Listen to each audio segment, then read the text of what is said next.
if your biggest risk isn't your teenager skipping college? What if it's sending them into debt for a life or career that they don't know if they really want? For years, parents have been told that there is only one safe path after high school. Go to college, get a degree, get a good job, and live happily ever after for the rest of your life. For many young adults, that promise is no longer matching reality. Well, today I'm talking with Hannah Maruyama, the founder of Degree Free, about how teenagers can build successful careers through apprenticeships, certifications, strategic entry-level jobs, skilled trades, entrepreneurship, and real-world experience. And why the most important question may not be, well, what job do you want? But rather, what kind of life do you want your work to make possible? Hello, my name is Janae Daniels. I'm a wife, a mother of 6, and a former middle school teacher turned homeschool mom, independent researcher, and educational mentor. Welcome to the School to Homeschool podcast.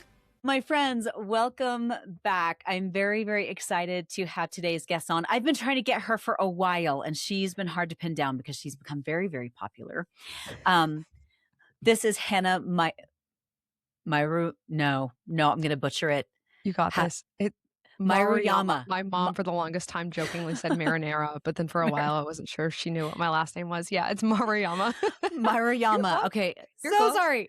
That's okay. Hannah is the founder of Degree Free, which helps parents and their young adults create custom career roadmaps so they can launch their lives from techs to trades and any job under the sun. With her husband, Ryan, she runs at Degree Free on TikTok, which has over 3 followers and 22 views. I'm just kidding. It has over 500,000 followers and 150 million plus views, and the Degree Free podcast, a top U.S. careers podcast. She also co-wrote The Degree Free Way, How to Help Your 16 to 20-year-old Build the Life They Want, which was published in June 2024 and has sold more than 18,000 copies nationwide. Okay, so Hannah, I am so excited to have you.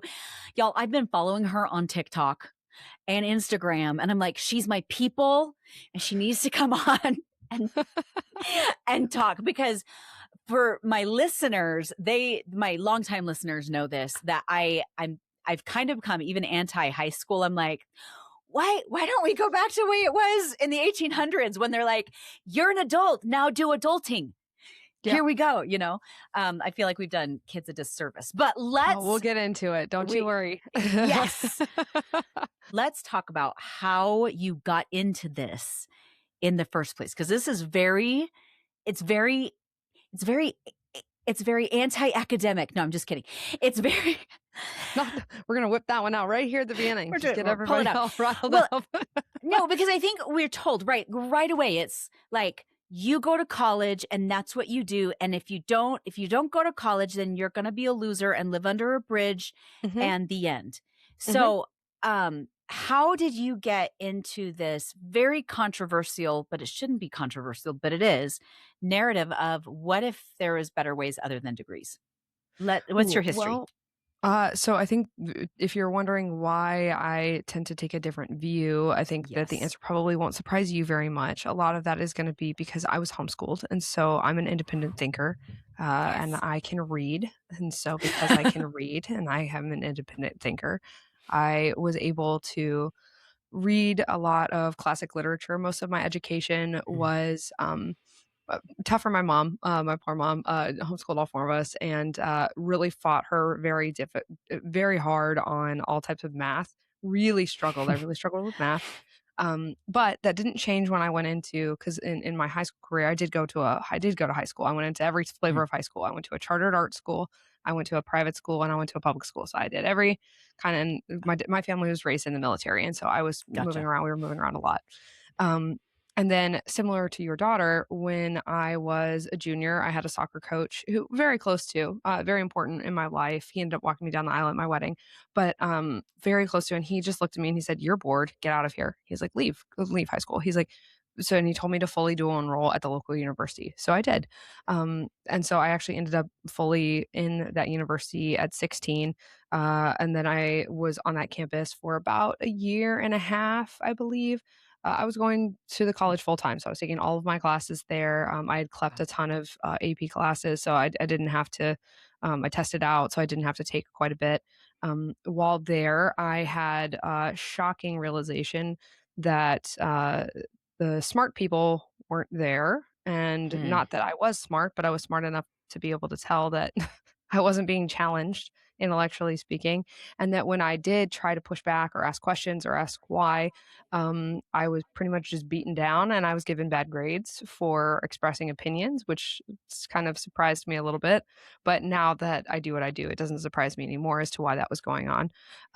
But I ended up taking an opinion piece that I had an economics professor who assigned us an opinion piece about current events.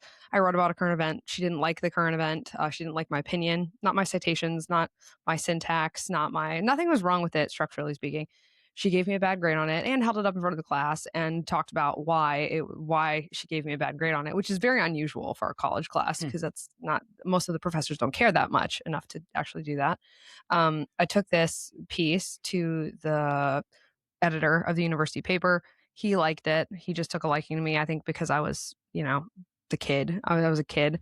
And so he then offered me a paid column. So I was writing for the university paper, That's even while awesome. I was finding a lot of, I was finding a lack of interesting material in the other classes. And I remember sitting in a class, I think it was an art appreciation class that I did not appreciate. And I was sitting in this art appreciation class.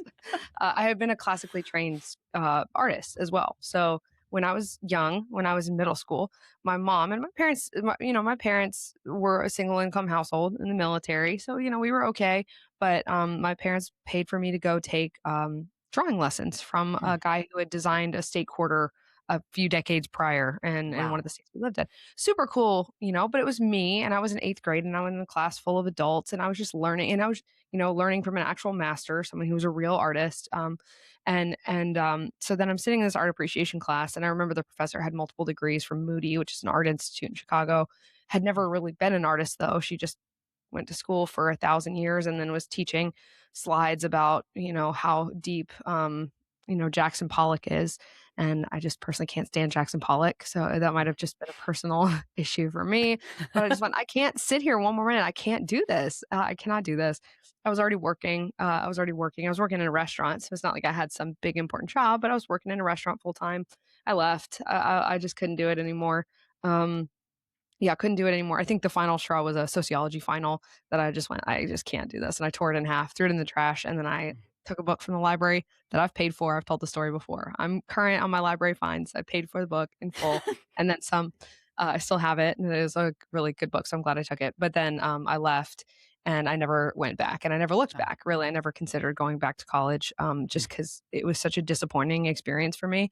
Um, yeah, it was just a disappointing experience. But the then I just worked a series of jobs. I worked a series of entry level jobs, not strategic like we help young adults on the launch program work, which is they're actually building steps to a career. So a lot of how we designed the launch program was because I wanted to create what I wish had been there for me. I didn't need to go to college, but I did need to know what career would have helped me build the skills I needed in order to live the type of life that I wanted because I did have a clear vision for what I wanted my future to look like.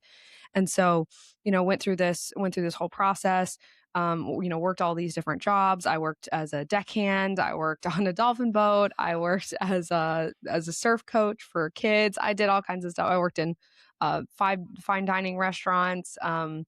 Worked at a UFC gym. BJ Penn owns a UFC gym in Hawaii and Honolulu, and so I worked there for a while. And I worked multiple jobs at a time, and I had roommates. And interestingly, I had that college experience that a lot of Mhm. people say is they assign it to college, but really it's just being 18 to 22. But like, man, I had so much fun. I have such good friends from that time still to this day. My very best friends are from that time. Hmm. And got a lot of work experience. Met my husband also in that Woohoo! same window.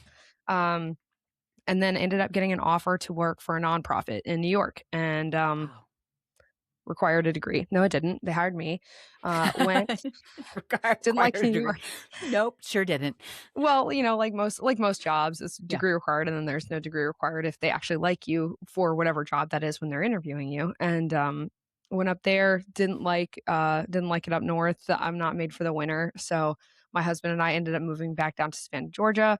I then proceeded to get certified in cosmetic tattoo, like paramedical tattoo, which is Oh, a long story.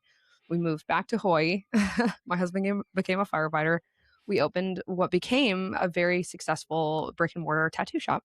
wow. Um, and then COVID happened and COVID closed everything down. And so at that time, I just went, okay, well, we have to keep the studio open. We have to keep the studio afloat. And that means paying rent while nobody can come in to the studio. Mm-hmm. And then also working, working to not just pay our expenses, but also keep the business open while there was no ability to make income. And so I ended up going, all right, what do I need to make? How can it, what do I need to support the life that I'm trying to build, which is to keep the studio open, to cover expenses. My husband was in training for the fire department. How do we do this? And he and I just, came together, figured this out, and ended up self-teaching into tech. And that was in 2020. So that was in 20, this was years ago now. And then I got my first job within 45 days of studying for this exam. Again, I have an offer letter that I've frequently posted on social media. It says advanced computer science degree required. Not true. And then I proceeded to get promoted in this job, business analysis, more tech and consulting certifications, project management certifications, just learning about business methodology and basic stuff. Worked in product, which is basically the development of software and those types of products. And then I ended up working for an AI machine learning company that did contract asset management. This is very boring, so sorry for everybody that's asleep right now. But that is a billion-dollar industry. It's very Wow. boring. Boring industries a lot of the time are big money makers. It was basically a lot of legalese, a lot of understanding like how global markets impact contracts, and then how companies manage their licenses and disperse things. It all to say, during that time, I was able to see a lot about how big companies, because the company this company served were huge. They were Fortune 100s. And so a lot of those interactions, we were able to see into how they were not only allocating their license spend, but also were able to see how they were allocating people to different projects within these huge companies. And there was no mention of degrees. And it was that really tipped me off, where I started to realize something I already knew, which is that degrees don't matter for hiring, even at these huge companies that people are trying, that a lot of people believe that if they send their kids to college, they'll work for. They don't care. They do not care. They're not using it internally. And then even now, they're not using it externally, because this was years ago. But this has been coming down the pipeline for a long time. Using the experience I got in the product and operations side of that AI machine learning company, I then decided that we were going to start degree free, which is human. So it's no more, because the kids are exhausted from technology. Yeah. You're a homeschool parent, but these kids that go to school, and even the homeschoolers to an extent, they're burned out. These kids are so tired of technology and another quiz, another software, another platform, another login. They can't do it anymore. It needs to be people doing real things. And that's what the launch program does. And it helps kids to navigate an increasingly complex job market, figure out what they want from their life, figure out how they're going to start that entry level work, and then how they're going to apply for that job. That's what we do. So it was a long story, but that's how it worked. No, I love that. I love that. Well, and so I was in hiring for 20 years, up until 2003. I stopped. And I hired predominantly for small business owners across the United States. And that was my niche, was small business owners. And I did not have one client ever that required a degree for any of the jobs that I hired for. And I've done thousands of interviews, and the small business owners just didn't care. They're like, I just want somebody competent that can do the job. And I found that it got to the point that I was getting cover letters from applicants who had degrees, and the entire cover letter was written in all lowercase, no punctuation. And I'm like, how did you graduate? Like, and it wasn't everybody, right? It wasn't all of them. Sure. But there was enough that I started becoming concerned, because I'm like, they can't even write a sentence, or write a complete sentence. I mean, anyway, so my perspective so many things shifted. at play here. Yeah. So no, when you said that about companies, I'm like, That's true. Can And I tell you something? Yes, For please. your parent listeners, and I want your take on this too, but I got fried, Janae, not even a week ago for talking about this on someone else's podcast. But parents, I think maybe because of the marketing to Gen X parents, and it's possible too that there's just been such a drastic shift in the job market, like such a tectonic shift that parents have no idea what the market's like anymore. And it makes sense. Most of them probably haven't maybe they haven't been on a job hunt in like 10 years. It's a completely different landscape. They have no idea what's going on out here. And to be fair, it is a full-time job. And I know that because I hire people whose job it is to navigate the market and help people figure it out. So it's very complicated, but I mean, complicated in that once you know what you're looking for, then you have this very simple strategy. It's simple, but it's a lot to do. It's a lot of work. And basically, these parents, I think, don't realize most of the companies that are going to be able to hire your kids are small to medium-sized businesses. People think that if they send their kids to college, they're going to go work for a Fortune 500. Fortune 500 companies make up a tiny percentage of the amount of companies in this country that actually hire people. Most kids are going to get hired by small to medium-sized businesses. The median income, this is very important because I talked about this on TikTok. And again, I got absolutely fried for this. People coming, they were just talking. I was talking about how college grads are coming out expecting to make $100,000. And I was trying to explain that that's literally impossible because the biggest share of people that are able to hire you take home a median of $110,000 a year. And that's their household income for a business owner that employs people. That's not after self-employment. This is not after all of their taxes. This is what they take home. So these college grads are coming out with a communications degree, psychology degree, business degrees, and expecting to work for business owners. And they expect to make with no skills. They expect to come in and make the exact same amount that this business owner is making, having taken all the risk, having done all of this work. It's insane. And the colleges, the kids do not have this before they go to college. Colleges give them this. It's called the reality gap, and colleges create it. And then to what you were saying, I read the survey from intelligent.com. They surveyed 1,000 hiring managers, and all of the managers had degrees themselves. And they said that 71% of them had to fire a recent grad in the last year, and that they were going to avoid hiring recent grads going into the future because they were getting such poor outcomes. And a lot of that is, one, the reality gap that colleges are creating with income expectations. Two, the fact that colleges is not job training, so it's not preparing these kids for anything. Right. And then three, it's the fact that colleges are so greedy that they're taking people into college who should not be there at all. Right. Yep. So, but like small business owners, I feel like are really hard hit by this because it's so, as you know, it's so expensive for them to hire. It's so expensive, and they're not going to, once they get burned like that, they're not going to do it again. And it's drying up all of these opportunities. Like, so have you seen the headlines about all of the grads, like not being able to get jobs? I think a huge part of that is because they've burned the small business owners. I think that's a huge reason why they're having so much trouble getting work. Well, and I will say, granted, it's been 3 years since I've hired anybody, because I stopped it was actually May of 2023 that I stopped hiring altogether. And I saw firsthand, because I have literally, Hannah, I've done thousands of interviews with people over 20 years. You do a lot. And it got to the point where the expectations were ridiculous. And I remember sitting in an interview. The girl was fresh out of college. So I want to say this was like 2022, because it was shortly before I stopped hiring. She was freshly out of college, and she sat across from me, and I'm like, this particular job, again, I hired for small business owners, which I think it used to, I don't remember the exact statistic, was like 87% of all job openings are like 87% of what was it? 87% of all the workforce is made up of small business owners. I think it's shifted slightly, but it's still it's like Pareto's law. It's like 80-20. They're responsible for most of it. You're absolutely right. Yeah. So, and I can't remember. I used to know all the statistics off the top of my head. I don't remember them anymore. But she sat there, and I said, okay, and this job is, the job was posted at, it's $40,000. Like that's what it's a receptionist job. It is so it was better than most receptionist jobs as far as the income goes. And I said, what are your salary requirements? And she's like, I expect at least 100,000. And I said, did you not read the job posting?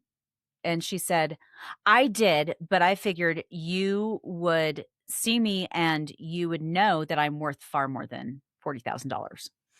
And I said, well, that's cute. That's really nice. Thank you for coming in to interview. I wish you the best. I do want you to know you don't have any skills yet to demonstrate. She goes, well, I have a college degree. And I said, that's really cute. So did all the other applicants I'm interviewing. And we ended up giving the job to somebody who did not have a degree. Yeah.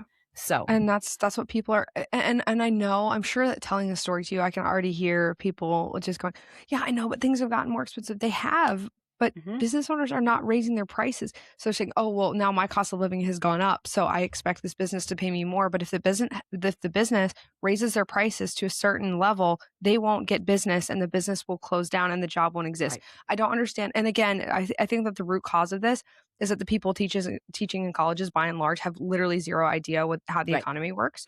And like, not even do they not have any idea how the economy works, they have a imaginary version of how the economy works, and they don't even know the basic reality. But then they also have this dream vision of, like, one, how it actually works, and then two, how they wish it to work. And then that is what they teach to these young people. And that, I think, is having a lot to do with why we're in such bad shape, because it's such a shame to me, because the people always say, when I talk about this, people always go, well, yeah, but so you don't think people should ask for that? You don't think they should try to get that? And I'm like, no, I don't think that at all. I think that they should. But realistically speaking, there are very few recent college graduates who, because of supply and demand, there are not that many jobs that pay $100,000, period. And then two, there are not that many jobs that pay $100,000 that recent college grads are going to be able to get, period. Right. And so teaching the majority of college grads that they should walk out and expect $100,000 is going to make them miserable and angry and upset, and it's going to make them leave the job that they do get, even if they do get one. It's not helping anybody. Right. It's not helping anybody. So I guess, really the core of it at Degree Free is, we're thinking that for most kids, that's not the wisest thing to do. The wisest thing to do is find strategic entry level work, and then when required or expedient, or like you said, your daughter did, which is, there's a few classes that I want to take for the love. Take them then.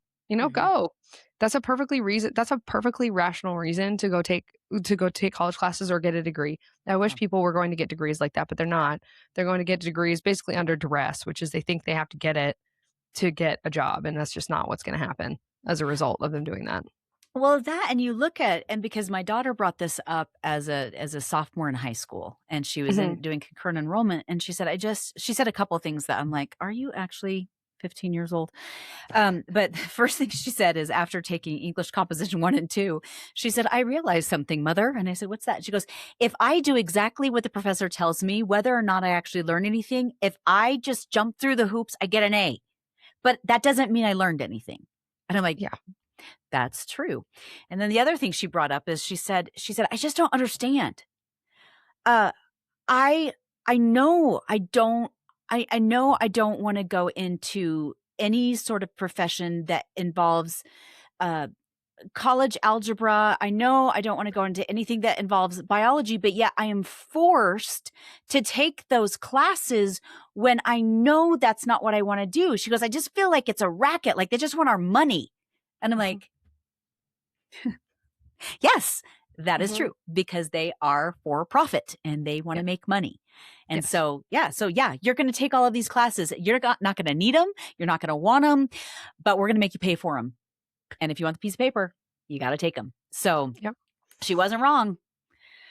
Okay. So what are some ideas of things that are different paths? Because I've heard you talk in the past too about, like, the trades are great, but there's even more options out there than just the trades. Because I do have a child who wants to go into the trades, who wants to become a plumber, but he also wants to run his own business and all that good stuff. What are some things that you found, some other options, other paths, other types of jobs that a person could do, or businesses? Sure. I think that this is definitely a big one because, and I recently read an article. We have labeled a few different types of jobs, certain things to make it a little bit easier to understand what they are. For instance, when I will talk about pink collar jobs on occasion, and when I'm talking about pink collar, I mean psychology, social work, teaching, Hmm. and nursing. Gotcha. That's what I Gotcha. mean Yeah. because they're female dominated by a staggering amount, and women buy those degrees at a staggering amount, and Hmm. they buy more of those degrees than any other than men do, and so they're pink collar jobs. Also, many of them, even though they legally require degrees, have low ROI, and so they're high risk, which is another reason I kind of flag them. Aside from nursing's a little bit different, but if they leave, which a lot of nurses will leave, if they don't have correct expectations of the medical field, then a lot of them leave too. But recently, I read an article that called these baby blue collar jobs, which I like the term of. So they're not blue collar like most people would think of, you know, diesel mechanics or welders or plumbers or electricians or Hmm. HVAC, which those are the ones that get tossed around a lot. Um, but I'm thinking of like industrial controls technicians. These are people that go to manufacturing or big industrial places, and they work on the machines, like they Hmm. calibrate and fix the machines.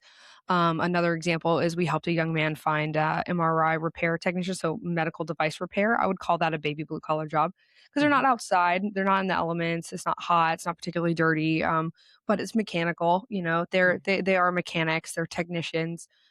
Which I just recently saw Alex Karp, he's the CEO of Palantir, and he was talking about how it's apparently in in the industrial circles and manufacturing circles, it's common knowledge that American technicians are the equivalent of Japanese like 4-year degree engineers. So our Hmm. technicians are actually engineers, Yeah. from a practical standpoint with what they're able to do and what they're able to fix. CNC machinist would be an example of something I would call a baby blue collar job. I'm trying to think of what else. Like NDT technician might be a baby blue collar job.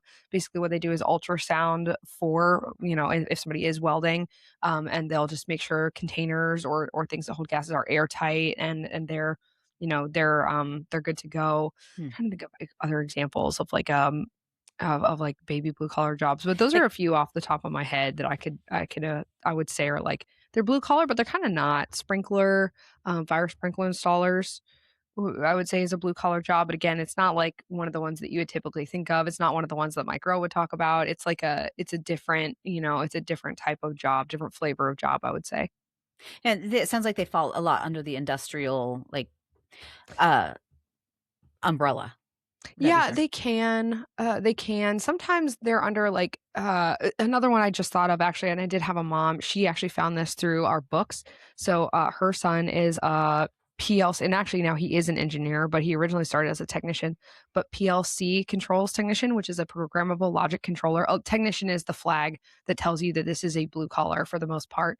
It's a baby blue collar job, which is Hmm.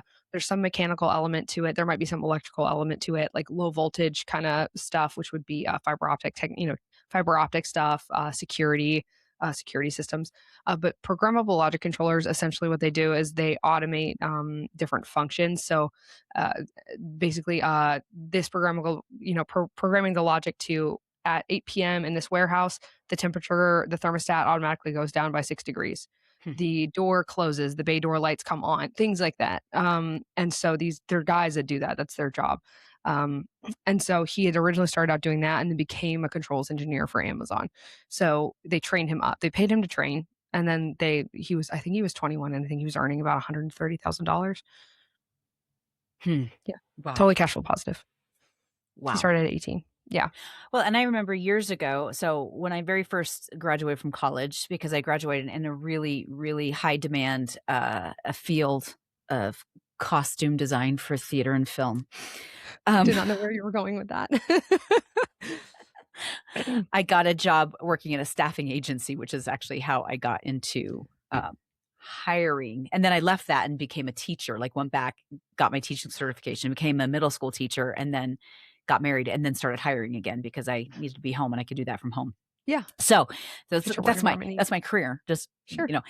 but when I was hiring for this agency, I remember there was this one of my particular clients he had it was a semiconductor repair person. Mhm, And mhm, it was a very specific set of skills.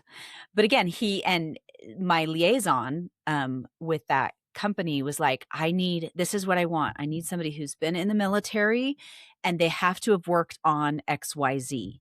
mhm, And I remember calling him once and I'm like, I've got this guy and he's an engineer and he has a PhD also. And he's like, no, because he doesn't know how to work with his hands. And I already mhm. know that. And I'm like, Yep. okay. He goes, I will remind you again, I want somebody who's been in the military and who's worked on XYZ. And Mhm, so when I'd find those people, I'd send them, he's like, perfect, they're great. Awesome. That's exactly what I mhm, need, So I think that the idea of like you said, baby blue collar jobs, I think that's really mhm, fascinating. mhm. Yeah, baby blue Um, collar jobs, because there's some element of working with your hands, but it's not what people typically think of. mm, And I think too, when a lot of times, and you've probably experienced this, like you said, one of your sons wants to be a plumber, but it's a lot of parents now, if they think their kids need to go to college and their kids are kind of on the fence, what, especially with sons, I've noticed, but with girls too, I'd say, where parents will say, oh, well, what about the trades? And if the kid is not interested in one of like those trades, they immediately go, no. But there probably was a baby blue collar job that would have been perfect for them. Also, many of those, as you go into it and you get this specific skill set, lead into business ownership, lead into mm, management, lead into working for contracting companies that now do this. And they're not always going to be doing that exact same job.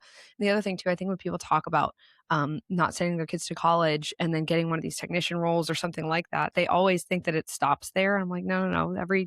Almost every career has career progression. They'll just move up, or they'll start out their own business, or they'll start consulting, or they'll start some adjacent business.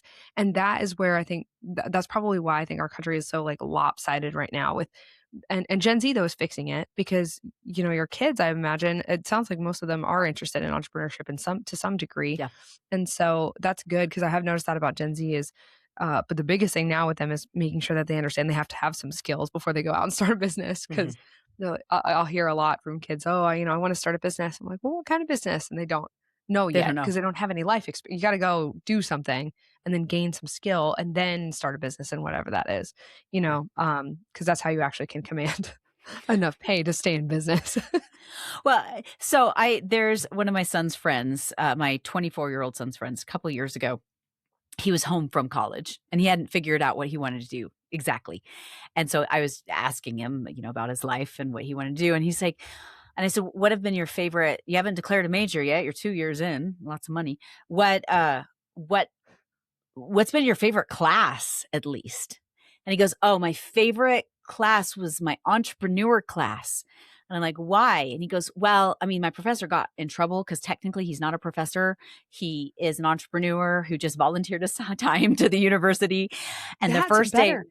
yeah, well, and he goes, the first day of class, he said, how many of you want to be entrepreneurs? And he said, we all raised our hands. He goes, then you don't need to be in college and you should probably leave because if you were actually entrepreneurs in your hearts, you'd be doing it already and you wouldn't be going to college because anyway, he goes, then he got in big trouble with the university. But then he told us that he reminded the university that they weren't paying him. So, um, Who is this guy? We're gonna find I don't him. know. I was like, oh, I should find out who he was.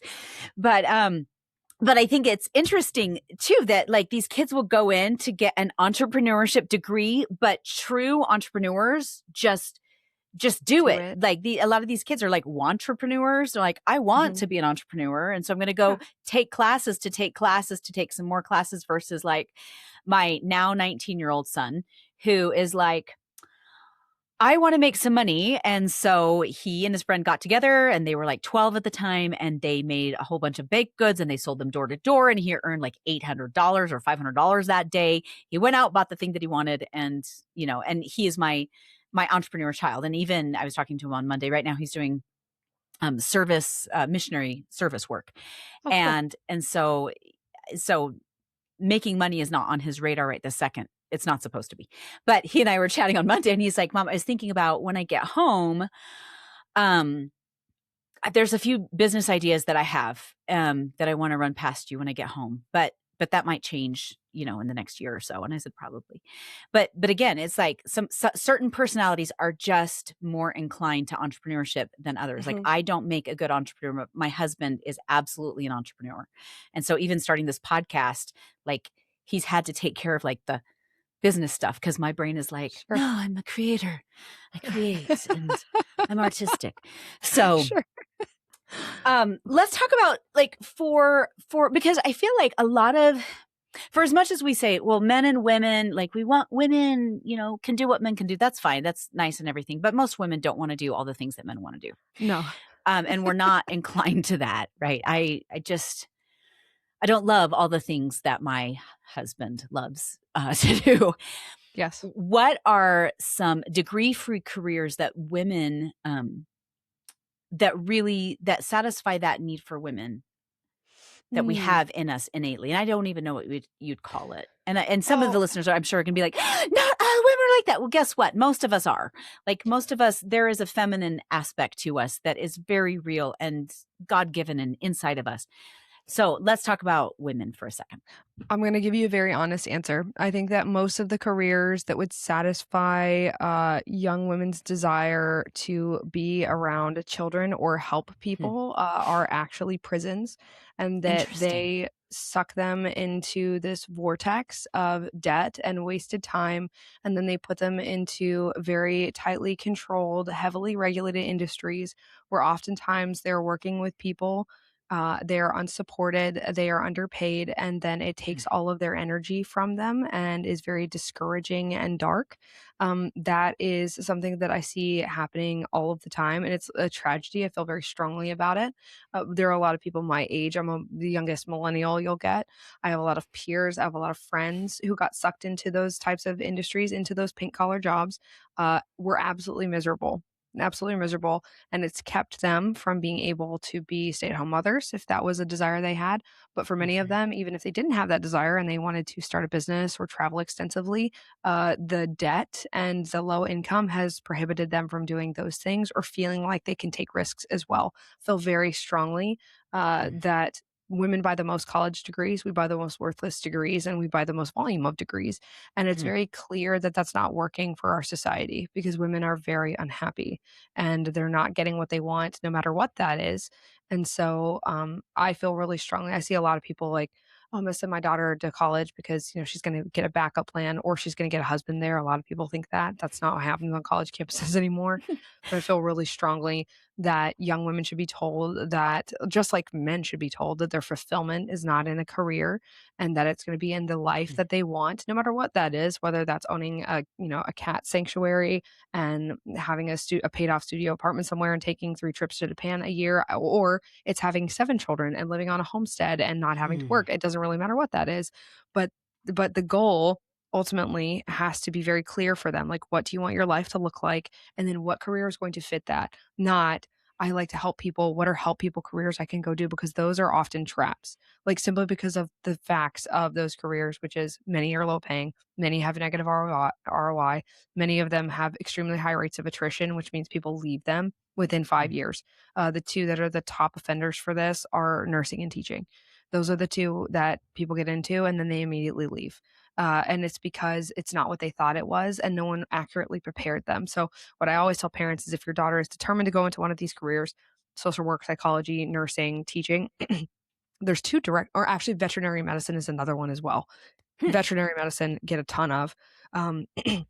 If your child wants to be one of those things, veterinarian, it's going to be go work as a vet tech. If you can hack being around the hair and the sick pets and the stressed out owners, okay, it may be that you should be a veterinarian, but now you know that you're okay in that work environment because it's very trying. Teaching, teacher's aide, go be a parapro, go work in a classroom. If you hate that, if you hate the bureaucracy of the school, the politics of the school, the way things are, you don't like the way that they make you do the work or the way that they make the teachers do the work, don't go there. It's going to suck the life out of you. Nursing, CNAs, LVNs, these are great options to like start and try to be in that environment before you do it. if you're not necessarily going to go into a hospital or be bedside, see if you can find a nurse who is currently in whatever you want to do. Maybe they're a hospice nurse, maybe they're an in-home care nurse, maybe they work at a plastic surgery clinic. People will let you shadow. People will do that. And it's amazing how people will bend over backwards. Like, we have a young lady going through the launch program right now who decided that she was interested in midwifery. And we actually have Interesting. somebody who let her shadow. Very cool. Wow. But as far as that's a great help people job that a lot of people don't know is an option for young women who want to work with kids, babies, women, help people. Very much a hands-on help people job, but also one that's accessible because you can go and find somebody who will let you, like, sit in on the checkups or be like present around. You may not be able to be present at the actual event, but you can be around the work environment and see if the schedule works for you because they're on call, right? They have to go out at all times and test things out before you get into them. So I'm a very big advocate of figure out what your child needs, and this is for daughters and sons. Figure out what they need specifically. Like, do they have, some of your kids, you have 6 kids, you've got so much experience in knowing that they're different. Like, a lot of times people that give advice about kids, I've found, this is just me personally, a lot of the books that have been written about kids and psychology and child psychology and all of these things, a lot of times, if they're written from a parent perspective, the people that write them have 1 to 2 children. And I feel like I'm not really interested in your opinion. I need you to have at least 4 more kids for me to listen to your perspective on this. So you have 6 kids, you're very experienced. You're somebody who I would, if you said something, I would listen to what you said. But Well, thank you. um, Usually you it's like, know, I have no idea. Good luck. but Good luck, that's mama. is that but that's because you have so much experience. The irony being, right? And so, all of your kids, I'm sure, want different things. Some of them may Mhm. not have that like deep desire to like find a partner and settle down really quickly, and that may be pushed off. Or some of them really have the desire for business ownership or not. Some of them may really want to write a book and some of them don't. Some of them may really want to have pets and some of them don't, right? Some of them really want to have land and a home and some of them don't. It's just totally, some may be really musical and some are not. And it's like that's the beauty of life, is that not everybody's the same. And that's why I think there's so much damage that's being done with the, oh, help people, you're good at English, go be a journalist, go be an English professor, which is what was given to me. That was what I was told. Yikes. Or, oh wow, like you're really good at arguing, go be a lawyer. Ugh, yikes. Right? Yeah, Like, and live in conflict no, every single day that's of the rest of your punishing life. Yeah. work. Yeah, Mhm. like that's punishing work to be able to get to the point where you're actually making like big law bucks. You're going to have to sacrifice a ton of your life. If you're a woman, that's going to, and you want kids, you now are going to be in a very painful position with your time. Again, these things are just like not, I don't think they're addressed. I don't think they're talked about. And it's interesting to me because you will see when people talk about the trades, you'll have people come out of the woodwork, be like, oh, it's going to break your body down, blah, blah, blah, blah, blah. But people don't talk about when kids want to go into medicine. No one ever tells them that physicians have the highest suicide rate of any profession. Interesting. Have you ever seen somebody say that? It's like, oh, I'm gonna go be a doctor. Have you ever heard someone Yeah, tell a no. kid, hey, they're super depressed, your mental health might be at risk? No, nobody will ever say that, but they will tell your kids up, down, left, right, Sunday that if they want to go into a trade job, that their body's going to be broken down. Yeah. It's like, it's these things that are just like under talked about, and it's just an information problem. It's an information problem, and it's a interest first versus needs first problem, which is, oh, you're interested in this, go into this career, not you need this from your work. You need your work to give you this. Okay, what careers are going to give you that? And then how do you start them? And that's was really missing from the conversation. Wow. Okay, couple questions for you. How are you doing on time? Are you okay? I'm good. Sorry, I'm talking your ear off. I feel super I strongly love about it. that Are one. you kidding? You're my people. Oh, So, yeah, because I've interviewed people and anyway, yeah, who are like, okay, one word answers, kind of like the awkward dates, sure. back in the day. You're like, okay, so what color is your favorite toothbrush? I don't know. I don't know what to ask you anymore. No, so a couple. Okay, one side note: when you said some of your kids want pets, some don't. Just side note, made me chuckle. If you notice, I smiled a little bit Yeah, because good. my 14-year-old son, when he was, actually it was last year, he said, I know exactly what I want to do with my life. And I said, what's that? And he goes, I want to move to some random town in Arkansas. No, I guess this was two years ago because he was 12. He Okay. goes, I want to move this random town in Arkansas. as a matter of fact, I want to find a house around this particular neighborhood. And I said, why? And he goes, well, because I looked it up and that neighborhood has land. It's a low cost of living. It's right by a Walmart, and I can have 2 pet raccoons in the state of Arkansas. But I said, what? Okay, why do you have to be by Walmart? And he's like, because they've got everything there if I need anything. Well, he's he's in Arkansas, so they got all the Walmarts there. So I'm like, well, I'm glad you worked it out. He's like, and I can train my raccoons, because you can't have raccoons in any of the other states as a pet. And I'm like, okay. Anyway, so that's a wonderful illustration, though. That's exactly what I'm talking about. What made me so that's what made me chuckle is you're like, some like pets, and some like 2 pet raccoons. Some want 2 pet raccoons. Okay, so I digress. I really like the fact that he wanted 2 pet raccoons. Like, he immediately went to the maximum limit, not to wasn't just 1, but I'm allowed 2, therefore I will have 2. What is he going to name them? Did he talk about it? And the fact that he wanted, like, and it's within walking distance of Walmart. Like, okay, he walks to Walmart. Wow. Yeah, okay. He wants to walk to Walmart, and he wants land, so that it has to have land within walking distance. I'm like, that is so specific. But his brain is brilliant, and this is the child that, and he said, I want to go into plumbing, and I said, why? Why do you want to go into plumbing? I said, Jacob, you'll be dealing with crap all day, quite literally. Yes. And he said a couple of things. He goes, number 1, it's a job that AI cannot take over anytime soon. That's the first thing. And I said, oh, and he's an incredibly smart kid. He said, number 2, I get to work with my hands, and I like puzzles, and I like working with my hands. It's definitely a puzzle. And I said, yeah, very cool. Okay. And he's like, and they're not always dealing in toilets. They're dealing in all sorts of other things besides just sinks, drains, so many things. Yeah. Okay. All right. Sounds good. Okay. So here's my question for you. And maybe this is not in your scope, but one of the things, but I feel like it would be, one of the things that I've observed in the last few years is there seems to be this desire for young adults to move home partially, and a lot of it has to do with economics. And we're going back to a generational living, whereas historically there was a family economy. People didn't start out in debt. They lived with their family. They learned their family's trade or whatever, their family business was. They would take over the family. They'd get married, take over the family business, but they'd live at home up until that point. And then there would be a family economy, and they could keep the money generationally. Mm-hmm. Are you noticing that happening again, where kids are wanting to take over family businesses, or is that something that you haven't seen or haven't dealt in? What I've observed is the opposite, which really? is Okay. So many parents, you'd think that would be what's happening, right? I think that's by and large but yes, you're correct that the moving home is happening. I actually looked into this recently because I saw Scott Galloway, who is a professor from NYU Stern, and he frequently talks about like the plight of the American young person, and he conveniently constantly leaves out that most of the problems that he talks about are a direct result from going into college at 17 or 18 uninformed and taking on massive amounts of debt. One of those things is them being forced to move home because parents cannot keep up with the cash flow required to support them living on their own while they're not employed.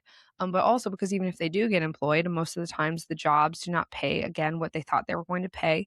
And then they cannot support their own living expenses, and parents have to pay them. So a lot of young adults are moving back home because their parents have student loans, and they're paying their own student loans still. The parents are paying their own student loans. And now they're paying their kids' student loans. Some of them have put off retirement and are paying out. So I wish that what was happening was kids were moving home to take over family businesses. But actually what seems to be happening is the group that seems to be moving home the most are college graduates who then are probably, I think, going to take on more debt or just stay unemployed. Um, but I've seen a lot of parents in our launch program. I've seen business owner parents come in and put their kids in our program because they want them to find something they want to do, because the kid does not want to take over their business, Interesting. which Okay. is kind of a bummer because you have all this stored up value that you can uniquely train your child to take over. And Right. if you did, that's probably going to be a better situation. This is just my objective opinion. Not that everything, there is a fit for every kid, but I think that a lot of these parents like probably should give a fair shake. And this is stuff I've said before, but like you should give a fair shake to your business and like trying to help your child go into your business because it's there. See if you can change it in a way that does fit your child's larger life goals. And if you can, then that's fantastic. That's much better because it's already existing. And so the barrier to them getting into it is much easier. Um, but it's just one of those things where people need to consider the resources that they have. But I think that this is why it's so important to figure out what they need before you figure out anything else. Not necessarily want, but what they need from their life. Like, what do they need to earn? Where do they need to live? Those types of things. Because once you can figure that out, then it becomes, okay, well, what resources do we have and where that are going to help you to get into whatever career will support that long term? And oftentimes I think what families would come to is that their business is actually the best resource that they have to help their child achieve what they want in their life. Love that. Yeah. Yeah, I wish that was happening, but there's actually a silver tsunami of business owners retiring, and a lot of businesses are going to evaporate. One thing I'm a big fan of is if you can figure out what your child needs and go to a local business owner to have them apprentice your child, that would be really wise. A lot of parents are paying colleges. They should be paying small business owners because professors are not professionals. Like they don't work in the real world. They don't work in the real economy. They work in a government subsidized bubble. And so they don't know like what's useful. They don't know what's in demand. Yep. And what would be really helpful is if you figure out what your child needs, having them apprentice, just like in the old days, like Da Vinci, like Raphael, like Michelangelo, apprentice them to somebody who's really good at that, no matter what it is. So a couple things because it's true with professors. So back in 2017, my husband and I were staying at a bed and breakfast in Monterey, California. And they had a little happy hour for all of the people staying at the bed and breakfast. And so we were chatting. And of course, we were the only people that were, under 70 and that were at this particular bed and breakfast. And I was talking to this one gentleman and he had just retired. Actually, he was probably 60 something, but he had just retired from teaching at a major university. I will not say which one. And I said, what did you teach? And he said, I taught marketing. And I was like, wow, what advice would you give? And we had talked about how, my husband was an entrepreneur and where he's in real estate, which don't go into real estate, friends. Okay. Just saying that. Okay. I digress. Wait, that's the opposite of what all the internet gurus say. Yeah. Don't invest in real estate. Don't go into anyway. Sure. That's a whole different thing. But, and we've done just fine. But so this is what the guy said. He's like, I can say this now that I'm retired. He said, I couldn't say this before because I can say this now that I'm retired. He said, because I said, what advice would you give? And he goes, I have no idea. I have only been talking about theory for the last, 20, 30 years, however long it was. I don't remember. Mm-hmm. And he said, you have been in it this whole time.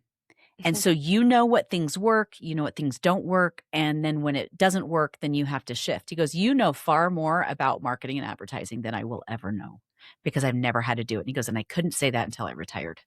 Mm-hmm. And I'm like, wow. So anyway, so that was a ton of professors are very they're very open about that. Oftentimes I have also found after they retire, the problem is I wish they would be transparent about that while they're teaching. And then really they just shouldn't be. Well, then, but then it's job security is gone for them. They're not going to get their tenure. They're not. But that I think is a huge part of why our college system is out of control. Academia is out of control. Is because it's a jobs program. That's really what it is. Because you basically the colleges just get high on their own supply. Like they just create graduates and then they just employ them, which is why you have insane ratios of admins to students at these colleges because they're just employing their own grads. Yeah. Like that's why there's bloat every year. There's like, why are there all these admins with $100,000 salaries doing what? Like, what are they doing? And the answer is that they're not doing anything. They're just getting paid because the college created them, and then they're just going to employ them, and they're just going to keep doing that. Yeah. It's an insane system, and it's just it's just burning through all of these years and all of this future capital of these kids. It's like it's wild to me. It's wild to me. Yeah. Well, and then you also brought up apprenticeships, which I was on a podcast, which they actually never released the episode, and they may not because I did terrible. You know, it was one of those days where I'm like, oh, why did I say that? I really should. I don't, because I don't. Anyway, but that's beside the point. But that's something that I've noticed is like historically, kids would hit 12 years old, you know, and at 12 and 13 and 14, it was time to figure out what you were going to do with your life because you were an adult, you know, and this is before we started coining teenagers and adolescents and not all, I think that and college age, which is college. Yeah. It brings that. I thought that tactic. Yeah. Right. And yet, when I talk to a lot of parents who are thinking about pulling their kids out of the public school system because things aren't working. And this is particularly true, I keep finding, of boys, where they're done with academics mentally. They want to be doing real things, right? They want to sink their teeth into something that matters. And on this podcast, I mentioned, oh, you know, you could do like an apprenticeship. And they're like, well, how do you find those? And I didn't go into, well, you have to work at it. Like you have to try, you have to call around. I wish I would have said that. I didn't. So I'm going to say it right now. What I should have said is instead I said, well, maybe get a degree in business. What? Why did I say that? I don't know. Anyway, beside the point. Don't know why I went there. But it's true. Like with my 14, so my now 19-year-old son decided I think I want to do YouTube. And he sought out an internship with a YouTuber, and it was a long drawn out story, but he realized he didn't want to go into YouTube after working for this YouTuber. Loved the YouTuber, but realized this is not what I want to do. And then he ended up apprenticing with a carpenter and doing several different apprenticeships. And now I have my 14-year-old apprenticing with a cabinet maker. Cool. And so that's where he is right now. My daughter went to go pick him up. And, you know, he's learning these different skills with cabinet making. And recently somebody said, well, AI is going to take over that. I said, but it's not going to take away what he's learned and his work ethic, right? And his learning something new. And so I've had people ask me, they're like, well, how do you get your kids into an apprenticeship? And now I'm going to say it since I didn't say it on the last podcast. You have to make efforts as parents, because especially your 12 and 13-year-olds are not going to do it. We have to call and make an effort. Now, from your perspective, what have you seen and what have parents needed to do to get them into apprenticeships or internships or different things, especially when they're a little bit younger? So I'm big fan of this. Big fan of this. Well, when older, we do that. Actually, that's what we do. We do Nice. Okay. Basically after we have our launch program, if we believe that we can help a young adult get into and start that career and get paid work in it, then we say, hey, you know, we can help you, and our team actually helps with that. But when they're younger and they're still in your home, like they're still clearly in your, you know, under 18 teenagers, like we have what we call the 5 degree free pathways. It's get a job, right? Makes sense. Like if you don't go to college, you can get a job. You can find on the job training or apprenticeship, which is, to your point, you can earn a license or a certification. That could be like a notary or a pilot, doesn't matter.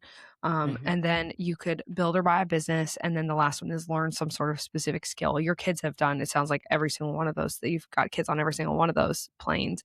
But for the apprenticeships one, the subset you're talking about, there's regular apprenticeships, which are like government apprenticeships where they are underneath, you know, they're underneath the Department of Labor. Honestly, most of those are horrible because the government's bad at everything. And so interestingly, it's kind of going on in the UK too, where the UK has a college crisis also. Actually, almost all the developed countries are having it right now. South Korea, India. Well, India is not a developed country, but South Korea, China is having this problem. China just cut 50% of its degree programs. because Wow. they have too many graduates for not enough jobs, which is what's going on in our country as well. The UK has a similar problem. They're a few years ahead of us, I think, in how this is all going to play out. But the government for a while was like, oh, well, we'll just create all these government apprenticeships. The cost of compliance with those apprenticeship programs is really high for small business owners. There's too much paperwork. There's too many. It's just too, like, small business owners most of the time are running around like chickens with their heads cut off, like just trying to manage all of the day-to-day tasks. They would love help. They would love to hire, but to abide by and do all of the things that are required for a Department of Labor apprenticeship is just too much work. And so they just don't do it. And then we end up not having apprenticeship programs in places that we would because of that complexity. So the Mm. only places that can take apprentices are huge companies, right? And that doesn't really help because most of the jobs are from small and medium-sized businesses. Right. Anyway, point being that Department of Labor apprenticeships, while some people can find good ones, it's really tough because most of the time they're not going to connect necessarily to real work. And if they do, you're looking at really big companies, which might not be the best like environment or line up with what your child wants because there's just a narrow menu of options to choose from. Now, what you're talking about is build your own apprenticeship, and that is where you do. It's back to the future, and I think that this is where the entire economy is headed to. I think the name of the game is going to be how do you get your child into strategic entry level work, which includes 12 or 13 years old. How do you get them as Mhm. close to real people, real mentors as you can? Because when I've done research in the past about greats like James Joule, who's the father of thermodynamics, or Hedy Lamarr, who invented, she was an actress, but she invented essentially what we now know as Bluetooth technology. Like when Oh, you look at all these great minds, the vast majority of them, even your great artists, like I said, your Raphael, your Michelangelo, like your great sculptors and painters, even your great writers for the most part, they were around people doing that sort of work or doing some type of work when they were very young, around that 12 to 14 age range. Like if you want your child to be great, and actually if you look at a lot of tech titans now, that's also when many of them started experience like people who are just objectively giants of their specific industry domain, like Bill Gates, right? Bill Gates, not a good dude, obviously, but very talented. Like, same, like say it's just one of those things where I want to have an objective conversation about people who are really good at specific like yeah, things yeah, yeah, and yeah, how yeah. they learned. So in this vein of technology and computer science, he started working for a local computer shop when he was like 12 or 14. Like in that age range, it appears to be very important to get your child in that industry at around that age range. It's very formative. And if you think about where we have kids now, we have them in middle school and high school in that age Right. range, which not going to help them at all. Like it's not going to In help them at all. I was a Yeah, middle it's not school going to. teacher in any way. It doesn't Yeah, help them in any way. yeah. Who is it Charlotte Mason or Montessori? Maybe it was Maria Montessori, but very much a big fan of, yeah, they're not supposed to be inside in middle school. They need to be out. Like middle Mhm. schoolers are not supposed to be all in a building together. They need to be out in the open, in the air. I don't know, but they're very weird. Everybody's weird in middle school. It's Yeah, not a good idea yeah. to keep them all cooped up together. But anyway, And they we don't get smell good bad. results. Anyway, there's that too. Yeah, So that's what I mean. They're all like it's a weird time, and like they're just very it's a weird formative time, and I just think that they're all just not supposed to be all in a cesspool of themselves during that time. Anyway, but yeah, getting them where they're supposed to go between 12 and 14 is key. I had a family come up to me at a homeschool conference that I spoke at, and their son, his name was Grady. This was such a cool story. But they had read our books, The Degree Free Way. They had gone through them, and Grady did want to be an architect. That was what he decided he wanted to do. Now, the NCARB, there is a way for him to build a portfolio of work and then become a licensed architect without going to college. Really? However, architecture is one where I would say it is oftentimes more expedient, like time wise, even though it might not be money wise, because architecture degrees can be very pricey. So it Mhm. just depends on your family. But, um, you know, architecture is where he wanted to go. So his mom and his dad were building a house. And the architect in question who was building this house let Grady like look at the plans and say, hey, do you want to do the first round of drafting? He's 12 at the time. This is very important to the story. Mhm. And he let him because he had been working in that Grady had already been working in the software that the architect was using. I forget the Candlelight, OpenLight, I forget the name of it, but he'd already been working in it. It wasn't Revit or AutoCAD. It wasn't one of the big ones that is typically used for architecture or drafting or building information modeling. And Grady went through and drafted the plans for the house, and the architect reviewed the plans, and he didn't make any edits to the plans. His parents were so proud of this. He's just standing in the back while they were telling me the story, like so embarrassed. But they said he had no notes because he had done such a good job because they had been letting him use this software for years. He'd been messing with it for like several years at this point. He was 12. So I think he'd started playing with it and building stuff in it when he was like 9. And kids' brains are just so they're so able to learn, and that he had just absorbed all this. He was really, really good at it. And so the architect ended up telling his parents that if he ever wanted to, like if he continues, through his high school years to work on this, he said, he's like, please let him come in whenever he wants. But if he wants to apprentice with me, I will let him. And then there's a potential for him to buy this architecture firm from me one day. Like, I could teach him. This, I think, is the ideal handoff of career. Like that is, I think, the ideal situation. Like you get them around, but then the real thing becomes, how do you expose your child to the right things at that age? And then how do you help them figure out what they need from their larger life? And then what's going to help them fit? And then how do you get them around people who are doing whatever that is so they can get real experience and either decide it is or is not for them before they move ahead? So it's very, it's a lot of moving parts. And I think really only parents are equipped to do it. We have the launch program if parents can't figure it out. But our goal is that parents should be able to, and that's why we wrote the books, actually. That's why we wrote Degree Free Way. Because if you can figure this out when they're younger and you can get them around professional mentors, and the best way to do that for parents is once you figure out what your child needs, then what careers are going to fit, then it is boots on the ground. You're calling, you're leaving messages, you're emailing. And by the way, it takes a ton of follow-up to get these. Yeah. Like on average, when we're trying to get somebody into a role or for an interview, it's going to take you about 20 points of contact with any individual person. Not because of anything malicious, but just because people are busy and they get a lot of emails and calls and texts. Well, and that's especially small business owners. With the cabinet shop, because I called him and called him and called him and called him and called him, kept calling. And then I lost his number, and then I found it again, and then I called some more. Yes. And then and he said, because at the time my son was 12 and a half, and I said, he's 12 and a half. He goes, I don't take kids under 14. I just, and I said, liability. Well, they're working with tools and stuff, I guess. Right. And I said, and he said, I certainly am not going to pay him at 12 and a half because he's 12 and a half. And I said, well, he goes, and I'm also not going to charge you. And I said, thank you for that. Because there are places that would be like, I think I'll take him if you're, that. I think it's important really quick. I want to make a note on that for parents listening. If someone is going to charge you, that's okay. Because if you can figure this out now, you're going to pay way less to this person than you are to a college to teach them absolutely nothing. Like, this is so key. I think we need to move our tolerance for educational and career training spend way forward. I know it's harder to do that because usually by the time your kids are college age, you have a little bit, people are literally a little further ahead in their life. And so they're a little bit more comfortable. But please consider moving some of that spend forward, because if you do it now, even if you rule that out, that's more valuable than have your child go off to college and buy a degree in nonsense that it's not going to help them get a job and is even going to be a contraindication of work. Like, it's if somebody does charge you, that's very reasonable. This is a professional. Yeah. They're going to have to take time away from their business to like onboard your child. It's not as easy as here's my kid. They have to think about what they teach them. Even if they don't build a curriculum for them, they still have to like get slowed down slightly by having your child there. So I think just kind of prepping parents for that expectation is good too, because if they don't charge you, then that's great. But if they do charge you, that's very fair. Well, and I was honestly, I was expecting that I'd be charged, right? Because he's training, right? He's training him, and it's taking time away from the business, like all the things. I was expecting to be charged. He's like, I'm not going to charge you. I'm like, thank you.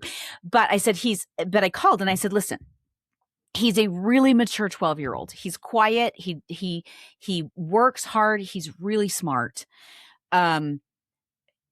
Would you be at least willing to have a conversation?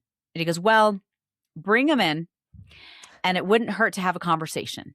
And so he went with my at the time, I guess he was 17-year-old came with us. Who's now 19. And my 17-year-old's like, I would work for you for this much. And I'm like, you're not here for looking for a job. And he's like, well, I wouldn't hire you because you're kind of a punk kid. So I love the guy, right? Like, he called my 17-year-old out. But my 12-year-old, who is very quiet by nature, very methodical. And, and he asked him, he said, now, Jacob, if you work for me, I expect you to follow orders and you work hard while you're here, and no sassing and no swearing, because I'll fire somebody for swearing. Do you have any questions? He goes, and I'm not going to pay you until you can prove your worth. And he goes, yes, sir, I understand.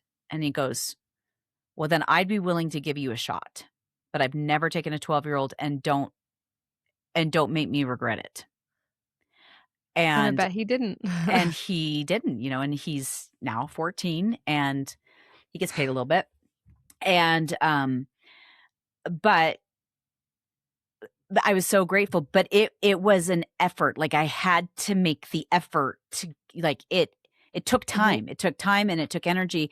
But historically, when I look back in history, that was the parents' job, is like, okay, Yes. you don't want to work in the family business, then I will find you a business. You have to I place think you about somewhere. Benjamin Franklin's dad, who was like, Yes. then you are 12 years old and you have not chosen your livelihood. You will be working as an apprentice under your brother in his print shop, which he hated, but that was the springboard for the rest of his life. He continued to be a printer, and then that all the other kind of things. what I was talking about earlier, which is that for some of these parents, trying their kids, where they haven't really talked about, maybe you should just work for the family business because it's accessible to you, and because that's that story about your son illustrates such a good something that we've seen and that I see a lot with these. One of the groups we get the most is 19-year-old young men who went to public school, chewed up and spit out. It is the worst thing in the world, I think, to them. Like, it is a cruel system for young men. It teaches them that they're failures. It teaches them that they're dumb. It teaches them that there's something wrong with them. Like, and I'm talking the variety of young men who specifically fall into this demographic that have gotten a poor result. Like, I'm talking varsity athletes. I'm talking Mensa. I'm talking young kids, guys with ADHD, kids with autism. It doesn't matter. It doesn't matter if they have a 5.0 GPA. They go through this system and they come out, and most of them go to college for a year because it's just what you do. And they come out the other end of this so discouraged, and they have never had the opportunity to do what you just gave Jacob, which was the most important thing to young men, which is the ability and the opportunity to earn respect. That is what they need. And that is what you gave him, because he desperately wanted to earn that guy's respect, I bet. Okay. And that is so important for young men at that age, and we do not give them that opportunity now. Instead, what we do is we tell them that they cannot earn respect until they have gone to 4 to 6 years of college, and then they have the opportunity maybe to get a job at this point. And so many of them come out, are not able to get a job now. They have no opportunity. They have nowhere to earn the respect of doing a job well, like of failing and redemption. And they also have no opportunity to go learn how to do a good job, because we tell them that they can't really work a real job until they get to A certain level, 24 years old, like with any weight or meaning to it. But you gave him that exact thing at such a young age. That's going to pay dividends through his whole life. That's incredible. That is the ideal situation. That is the ideal thing that should happen to young people, especially young men. I'm like a firm believer. That's incredible. Thank you. Yeah. And it's Thank you. calling. And we can say calling. we can say, Dale, thank you. So yeah, thanks, the cabinet shop. Thank you, Dale. Yeah. Well, and I think you're right, especially with the respect and I feel like, especially with our young men, they want to prove themselves. Like, they want, when I talk to Jacob about work, I asked him, I said, because now he's been there a year and a half. And I said, how do they treat you? And he goes, like, I'm a worker that works there. And I said, right, but do they treat you different because you're younger? And he's like, no, why would they treat me different than I'm younger? I have to behave like everybody else. Like, I have to be a man. And so I'm going to behave like a man. Yeah, he's earned respect. Yeah. And he has, to the point that for his birthday, he said, I'm gonna buy all my coworkers lunch for my birthday. And I said, you Good are? for him. And I said, how are you, what do you want to do? And he's like, well, there's a pizza place close by and I want to order X amount of pizzas. And I know there will be about this many guys. So if each guy has 2 to 3 pieces of pizza, I'm going to do that. And he was so proud. He used the money he had earned and he bought the pizzas and he took it in and was like, and everyone's like, "That's so nice. Thanks for lunch." And he's like, "Yeah, it's my birthday and I wanted to show you." Like everyone does a good job. But Yeah. I was really touched by that. But Yeah, not that's only huge. had he earned their respect, but they earned his respect back. Mhm. So anyway. Huge though, because these young guys come out and they just have no like they have no sense of that. They've never really been given an opportunity to earn respect. Like that's because schoolwork doesn't matter. Like No, school's a nonsense. Like it's not tests are not like a way to earn respect. You know what I mean? It's not like it doesn't have that much weight for young men. Like, no, oh, got whatever on an whatever SAT score, ACT score, or I got an A on this. Like I'm not saying that those things don't matter, like to them personally to get good grades and like try and strive, but there's no risk associated with like writing a paper. It's right. just not like it just doesn't give them the same it doesn't give them the same payoff, I think, as doing something real, like doing some real work, it's doing Mhm. something with real risk associated to it. And because so many young men have not had that ability to earn respect, like from society to do something that will earn them respect, no matter what it is, that's why so many of them are like, emotionally, like mentally in really bad spots, like depressed and anxious and stressed out. And that has a lot to do with it. And the way parents can prevent that again is like just tracking back to what they need. And then BYOA, which is build your own apprenticeship, which is exactly what you did, Yeah. and that's just going to take a lot of boots on the ground, calling, emailing, following up, negotiating. But exactly as you said, like they used to do back in the day, that's what they did. I love that. Yeah. What's the one thing that I have not asked you today that you wish I would have asked you? Hmm. Um, Maybe about how worried parents should be about AI. That's something I get a Oh, lot of yeah, questions about these yeah, days. let's talk about that. And my answer to this, I gave a talk about this at another conference recently, and I think a lot of parents are worried about trying to get ahead of AI and estimate what careers are going to be taken out by it. But I think that there's a lot of hype around it as somebody who worked in it as well, and then also somebody who uses it, for business automation. I'm a heavy AI user. Mhm. I think a lot of small business owners are, just because it allows us to push more work and do more things by ourselves. And I don't think it's going to have nearly the the devastating impacts that people say that it's going to. And that's because really what it does is create more work, not less. And I think that that's what a lot of companies are saying too. There were all these projections about it destroying all these jobs and XYZ, but um, it turns out that actually when companies integrate AI, all it does is create more work for their existing employees, which I think is probably as a downstream effect of that is going to lead them hiring and training a lot better. One of the big reasons that companies did not hire as many entry level people before was because it became very difficult to slow down their existing workforce to train and onboard new people. Hmm. But as bigger companies like those Fortune 500s, as they have better AI systems built out, I think they're going to move back towards hiring a lot more entry level and then training to retain, like going back to the gold watch era of employment, which is we're trying to find you at 18 and we want to keep you for 40 years because the churn is really expensive Yeah. for companies, as you know.